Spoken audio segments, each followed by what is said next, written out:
To salamu alaikum derɗiraɓe, miɗo yela on ɗo jam. Hande mon yahan yeso ha jangirde men to Allah jaɓi.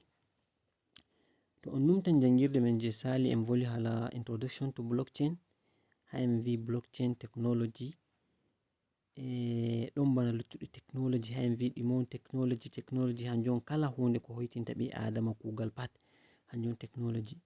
So blockchain technology en vi digital ɗo waɗa recording digital records. Ɗimon digital to vi hunde digital kala hunde je ɓe ɓilata ɗum online pat, kala hunde je a jogata ha juɗe pat ɓeɗo vi'a ɗum digital. Ɗo waɗa recording digital records je meɗata vila to himɓe pat hauri vindi ɗum ɗo wangi komoye laran ɗum hanjum ɓe vi'ata blockchain technology. Ɗo waɗa recording record ha dow bana andi deftere on woni online. Ha en wari en vi blockchain technology ɗo mari ɗon bana makki o misalu vi bana kofi on andi nana hunde gotel on ta blockchain ba kofi on, oɗo to waɗi ndiyam, oɗo waɗa sha'i, oɗo waɗa gari. To ha blockchain technology gotel nde hundeji woni ha nder blockchain technology wodi cryptocurrency. Cryptocurrencies hanjum on asli jangirde men ha ɗo, amma bako en waɗa jangirde dole en yecca ɗum blockchain technology. So cryptocurrency gotel on ha nder ko ɓe ɓilata ha dow blockchain. Ko waɗi himɓe ɓuri andugo crypto to ɓe vi blockchain ɓe hosira ba je crypto tan ɗon, ngam cryptocurrency bitcoin kenan hanjum kugal arandewal je fuɗɗi ɓilugo ha dow blockchain technology je himɓe andi. So crypto gotel on nder project ɓe ɓilata ha dow blockchain technology. Bako mi wara mecca on ɗume on cryptocurrency, dole on en wara en lara ɗume on wi'ete cede. Now what is money? Ɗume on cede? Cede ɗum hunde on je himɓe to hauri yerdi dow ɗum ɗo mari daraja, a jaɓa ɓe hokkama hunde fere hanjum ɓe vi'ata cede. Hande misalu to en haurai en pat min hande ha duniyaru en vi'a en pat cede en naftirta ɗo en yiɗa ɗum jotta en warti en yiɗi misalu en vi'a lare nagge on en yiɗi warta cede men, to ni en pat en hauri en vi ɗo on cede, goɗɗo wara hokka lare nagge a hokka mo hunde fere ɗum wartan cede. En pat hande en wara en haura en vi'a kai irin kaza hanjum on cede men. To en pat en hauri en yerdi en naftira be majum ɗum warti cede. Cede kala hunde on pat je ɓiɓɓe adama hauri, ko kuma wuro kaza hauri, wuro kaza wari hauri vi ɗo hanjum on cede men, en yerdi ɗum ɗo warta cede. To a sifan a lara kala leddi pat ɗo mari cede majum. Jotta a hosata cede je leddi ɗo a yaha leddi fere, a hosa cede Nigeria a yaha Ghana a vi'a ɓe a yiɗi kuje ha nder shago ɓe hokkama, ɓe hokkatama. Jotta ko ha Nigeria mai to a laran misalu to a hosan irin cede je hiɗi je wati na hande, a wari a hokki goɗɗo a vi'a a yiɗi kuje, o vi'ai o jaɓata, ko waɗi na ɗum cede na, cede no on, amma jotta nde ɗum himɓe pat canji vi yiɗa ɗum warti hunde fere kesum on, ko kuma tappiti irin kala cede fere hanjum warti cede, hanjum waɗi to ɗo bo daraja majum majji. To arande kam cede je naftirta je ɗerewol ɗo hanjum ɓe naftirta ko foti ɗo nan, ɓe naftiri be kaza ɓe eggi ɓe naftiri be kaza, ɓe naftiri be kaza, hanjum ɓe vi'ata evolution of money. Cede ummi daga kaza warti kaza warti kaza, mi holla on misalu. So now to a larai ha hoto ɗo, first a lari ha ɓe vindi kawo ɗo example on, first cede fuɗɗi nafturgo ha duniyaru Allah hanjum on trade by barter. Barter kenan, ɗume on ɓe vi'ata barter? Hanjum on hande aɗo mari manda, goɗɗo bo ɗo mari limse, wakkati a wala cede fa arande, a wara a hokka am manda, min bo mi hokka ma riga. Oɗo ɗo mari paɗe, oɗo bo yiɗi sarla, sai mi wara oɗo mo mari sarla wara hokka o mo mari paɗe ɗo jaɓa paɗe, hanko bo o jaɓa riga. So ha problem ɓe heɓi ha trade by barter hanjum on, jotta for example na nda Mr A na haɗɗo, sorry, jotta na nda en wari en tawi nda Mr A haɗo, nda Mr A haɗo, Mr A, nda Mr B bo haɗo, nda Mr C haɗo. To jotta hande en vi'a oɗo hanko on mari manda, oɗo bo oɗo mari nagge,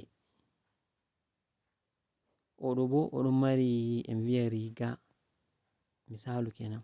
To jotta Mr A ɗo to o yiɗi nagge dole on soto hokki Mr B manda mako, fototira bo Mr B bo ɗo yiɗi manda sai hokka mo nagge jaɓa manda misalu. To haɓe wari ɓe waɗi problem jotta noi Mr A yiɗi manda, sorry Mr A yiɗi nagge, Mr B bo o yiɗa manda, hanko bo riga o yiɗi. A lari jotta sotti Mr A ɗo wari ɗaɓɓiti Mr C, hanko bo fototira Mr C bo ɗo yiɗi manda mai fahin, sotti fototiri o yiɗi manda, Mr A wara jaɓa hokka mo manda jaɓa riga, sai hanko bo hokka mo riga, sai Mr B ta'on bako wara hokka Mr B riga mai, hanko bo jaɓa nagge. To a lari ɗo problem manga on nde duniyaru ɗo ɓedda maunugo sai vi kai ɗo ma cede ɗo vonnai en wakkati, ɗo mari kujeji ɗo sosai. Jotta ɗume en watta sai ɓe vi to jotta ko en waɗata ɗume on en watta, en yaha en heɓa hunde fere ne je watta representing ko en watta ɗo, hunde marnde daraja en jogata en vi'a ɗo on cede men. Himɓe pat sai ɗo ɗaɓɓita sai wari hefti gol, nde ɓe wari ɓe heɓi gol sai ɓe vi to jotta ɗo on cede men, himɓe pat yerdi ɗo on cede, ɗo on cede, aɗo mari gol kaza, gram kaza, ko ka'e daidai mauno kaza, hanjum on hokkata ma ko a yiɗi.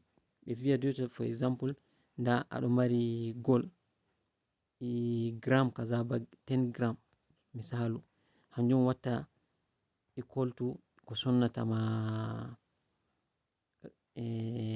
hufnere ko en vi'a riga mai fahin, sai a yara a jaɓa. To noi hande to a yiɗi sodugo sare, sare on a yiɗi sodugo sare maunde, hanjum bo no on andi gol mai ɗuɗan, sai himɓe vi kai gol ɗo ma ɗum ɗo mari limit, jotta ko ndei to a eggan a ronda nga aɗo wancida be maga, to a sodai hunde ɗuɗɗum a ronda nga tedduɗum mai aɗo dilla noini, himɓe vi hanjum ma kai en lora en tappita cede jamɗe ni, cede jamɗe petel petel metal coins kenan, hanjum ma problem majum gotel be gol. Ɗume on problem mai, to ɗuɗi ɗo waɗi ɗo mari problem, bako a ronda a yara kaza, a ronda a yara kaza, a yara kaza, sai himɓe wari fahin nde duniya ɓeddi maunugo, ɓeddi ferugo, sai vi to jotta ko en watta en maɓɓita nde bana sare gotel ɗon manga, central banks kenan for example, sai en hosa gold men gaba ɗaya majum en wara en resa ha nder ɗo. To a wari a resi gol ma gaba ɗaya ha nder banki ɗo, sai ɓe hokka ma ɗerewol, paper money kenan, ɓe hokka ma ɗerewol ɓe vi'a aɗo mari gol kilogram kaza, kilogram kaza ba kilogram sappo, sai ɓe hokka ma ɗerewol banni ɗo vindi aɗo mari gol kilogram sappo. A lari nden hoitini dongal gol mai gaba ɗaya ɗo joɗi ha banki, amma an bo a naftira ɗerewol ɗo, a foti wago soda hunde, ɗon je mari kilogram jenai, ɗon je mai marfita cede jotta ni wodi 1000 wodi 500, sai ɓe naftira banni, ɗo yaha go hanjum mai ma duniya nde wari ɓeddi yahugo yeso, sai vi'ata to jotta ko en watta kam en mara ɓe tappa katine je a mara ko million ni ɗo joɗi ha banki ma, ko a mara million temere on hande, to a mara million temere hande, to nda ɗe ɗo joɗi ha banki ma, ɓe waɗai connecting majum be kati ɗo plastic card ɗo, ha yata fu a wata kati ma mai tan a itta cede mai. Himɓe yerdi ɗo naftira banni, ha wari warti ɓe waɗi electronic money hanjum on cede ɓe watta to a mari account ha banki, a larai nda adadu a mari cede 100,000 ha account ma for example, fotan be mo mari cede ɗereji mai je 100,000 mai kal, ko waɗi en pat en haura en vi ɗo cede men on, ko aɗo mari cede ha mobile money, MTN money ko orange money.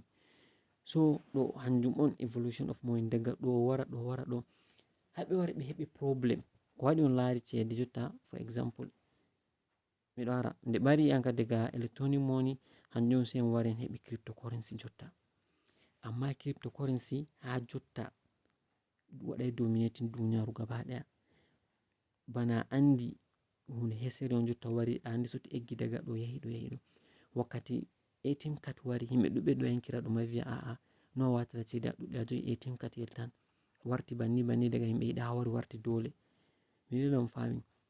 So banni jotta zaman ɗo yahugo yeso cede gaba ɗaya wartan cryptocurrency to Allah jaɓi yardi. ɗime on difference crypto be cede men ɗereji? ko sendiri ɗum juta cede ɗereji nane ɗo waɗi no linkin bana meccumon be gol, ɓe vi aɗo mari daidai dubu kaza ko aɗo mari million kaza hanjum fotata be gol. bako duɓiji ga'en ko salo ha America president maɓɓe wari vito jutta o ta'i kala banki fu ko kala country fu tappai cede adadu iya kaza. to waɗugo banni ɗo hanjum waɗi inflation cede ko ɗume ɗo ɓedda. hande misal to ɓe hokki leddi gomnati ɓe vi to tappe cede daidai million gotel, ko waɗi inflation watta ɗimo inflation cede kujeji ɗo ɓedda ɗo ɓe vi tappe million gotel. greedness himɓe sai a lara ɓe wari ɓe tappi adadu value cede je million ɗi hanjum wartata a lara hunde aɗo soda nonde naira 100 ya warta hande 200 ɗo. inflation ɗo ɗuɗa ko waɗi cedeji mai ɓeɗo tappa ɗum ɗo ɓura sembe, hanjum waɗi cede dingata ɗuɗugo banni ɗo. so hanjum sai wari warti cryptocurrency. ɗime on cryptocurrency? Cryptocurrency digital cede on bana je a andi cede wonta ha dow internet ɗo, amma hanjum ɓeɗo waɗa ɗum under blockchain on, is decentralized. ɗime on decentralized? cede mai hanjum nana gomnati on fi ba, himɓe on hauri nde goɗɗo goto waɗi for example himɓe pat hauri vi min ɗo yiɗi cede ɗo warta cede. bitcoin hanjum cede first crypto je fuɗɗi figo. adadu bitcoin ha duniya gaba ɗaya majum, gaba ɗaya cede bitcoin ha duniyaru ɗum non gaba ɗaya majum is 21 million. 21 million ɗo ha duniya timma ɓe meɗata ɓeddugo cede mai. tan no himɓe ɗo ɓedda ɗaɓɓutugo cede hanjum value cede mai ɗo ɓedda ɗo yaha dow. nane daga bitcoin ɗo dola gotel on ha warti dola ɗiɗi ha warti dola tati ha warti dola joi ha hande kusan dola dubu 60 be hunde fere. na bana mari mecci mon no mi vi what is cryptocurrency? Cryptocurrency digital cede on. to vi hunde digital hunde je woni ha dow internet a memata ɗum aɗo lara ɗum a foti a vurtina ɗum a joga ɗum bana an naftirta cede ma je a banki ɗo ko cede ha nder machine ma ko cede ha nder card ma.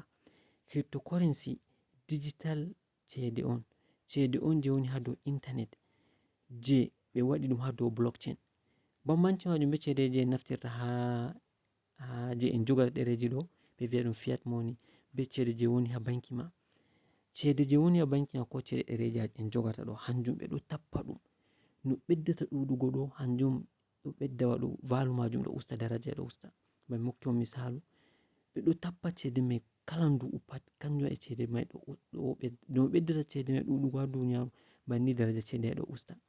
hanjum mari meccumon value cede hande to ɓe hokki value ɓe vi tappe cede million gotel ha on wari on tappi million ɗiɗi pat to daraja cede on mai usti be 50%. hanjum en vi to nane aɗo soda hunde naira 100 a tata warti naira 200 ɗo. miɗo hela on fami. so crypto hanjum ha dow blockchain on ko sendiri ɗum be cede ɗereji ɗo be cede je woni ha dow waya mecci mon hanjum crypto is decentralized. wala gomnati mari cede mai ha duniyaru, wala gomnati tappi ɗum, wala gomnati je vi'ata to hande on naftirta cede abo ko waɗi ngam nana hamɓe on tappi ko kuma ɓe wata limit ɓe vi'a woɓɓe naftirta woɓɓe naftiran. crypto ɗo ɓe tappa ɗum be limit. bamo hokki on misalu mecci mon bitcoin gaba ɗaya ha duniyaru Allah ɗo is 21 million. 21 million ɗo meɗata ustugo meɗata ɓeddugo ko waɗi ngam mecci mon ha dow blockchain woni. kala hunde je ɓili ha blockchain pat to ɓe arti ɓe waɗi ɗum ɓe vi kaza on to joɗi himɓe pat wari hauri lari yerdi kaza mai on to metata sanjugo hanjum ɗo. kanjum waɗi on larata daraja bitcoin ɗo ɓedda ko ndei ngam ɗo mari total supply 21 million ɓe ɓeddata tappugo cede mai amma himɓe ɗuɓɓe ɗo ɓedda wargo ɗo yiɗi cede mai ko waɗi no ɓe ɓeddata wargo ɓe ɗo soda ɗum hanjum daraja majum ɗo ɓedda. cede min je naftirta ɗo bo no ɓe ɓeddata tappugo mo cede mai hanjum daraja cede mai ɗo usta. miɗo yara on fami.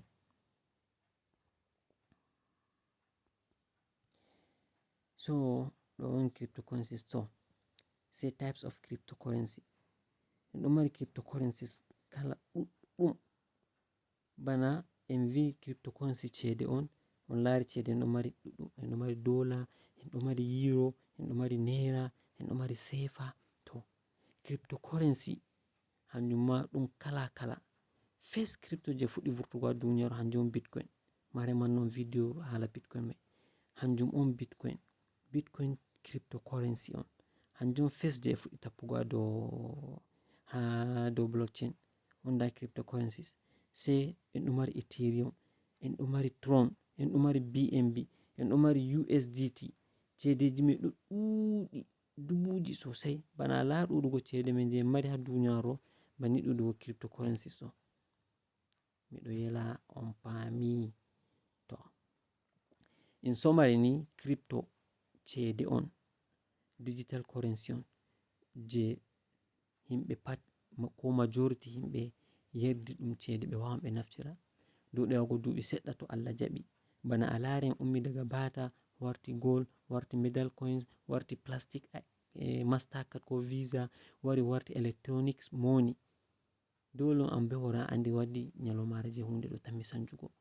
To jotta en ɗo nasta era on je cryptocurrency, cedeji mai gaba ɗaya wartan ha dow waya ma on a jogi, wala haɗo wanca be a tawai tan QR code yawanci to a yahi yahugo duɓi seɗɗa, to a wangiti ha yeso ha shago goɗɗo ko a yahi pellel sorugo hunde, na seto a ƴama goɗɗo account number mako noy ɗon QR code mako tan je watta ɗon QR code. Jotta to a naftiran zenda, to a yerbinai goɗɗo hunde ha zenda, to nasti zenda a nasti zenda, to an a waɗi sen a yerɓan, wodi hoto fere ni ɓaddata be toɓɓe toɓɓe ɓalejum ni yayi, hanko bo sai maɓɓita camera mako waɗa scanning sai zenda mum waɗa connecting, hanjum ɓe wiyata QR code. To en yahai zamanu je goɗɗo nana mara account number ko kuma mobile money number mako ko o waɗai printing QR code mai tan ha shago mako, to a wari ko kuma ɗo takki ha teburji kareji ɗo ɓe sora ɗum naira 1000 for example, o waɗai generating QR code tan o resa, to a wari a waɗa scanning automatic 1000 tan vurta account ma. Ɗo hanjum tan mi warugo dow ɗo yeso inchallah. miɗo yela on fami crypto ha mecco. Nda types of crypto, wodi bitcoin, ethereum, tron, bnb, bana en mari cede sefa, US dollar, pounds, naira etc. Crypto ɗo nana ɗo taron ba, wodi crypto ɗuɗɗum en tammi warugo vola hala mai. So to on ɗo mari ƴamol, to wodi ko on famai on wawai on ƴama ha group ko kuma ha YouTube mai. To on timmini larugo video useni on wanna amin subscribe, on waɗa liking, on waɗa comment, on yerbina derɗiraɓe men. Madalla. To aɗo mari question haɗɗo a warta nda number am ɗo haɗɗo 0814118800. a volnam ha WhatsApp to aɗo mari question. To wodi ko a famai a foti a volnam, ta ƴona a volnam tan ha WhatsApp inchallah mi wannete amsarin question ma. To mi yofni mon.